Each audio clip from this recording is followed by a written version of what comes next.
উচ্চারণ করলে ভালো, মনে মনে পড়লে হবে, বাংলায় বলবেন। এতটুকু বলা যাবেন ইনশাআল্লাহ। তাইলে যখন আপনি নিয়ত করলেন, ইমাম সাহেব যখন আল্লাহু আকবার পড়বে, আপনিও আল্লাহু আকবার বলে হাত বাঁধবেন, সানা পড়বেন। সানা আছে না? সুবহানাকা আল্লাহুম্মা ওয়া বিহামদিকা ওয়া তাবারাকা ইসমুকা ওয়া তাআলা ওয়া লা ইলাহা। আচ্ছা, এরপরে তিনটা আল্লাহু আকবার, আল্লাহু আকবার, আল্লাহু আকবার। মানে হলো প্রথম দিকে ছেড়ে দেব, আর তৃতীয়টা আমরা হাত বেঁধে ফেলবো।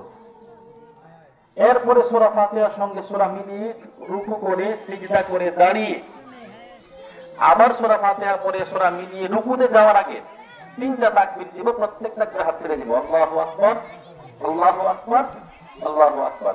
মানে হলো তিনটা। আর চতুর্থ তাকবীরে আমরা রুকুতে চলে যাব। আর বাকি নিয়ম যা অন্য নামাজের মতোই, ঠিক আছে ইনশাআল্লাহ। অনেকে আবার নামাজের মধ্যে তাকায় থাকে, সে কিভাবে তাকায় করতেছে, আসলে নাই, এটা করা যাবে না, তাহলে আপনার নামাজ শেষ হয়ে যাবে।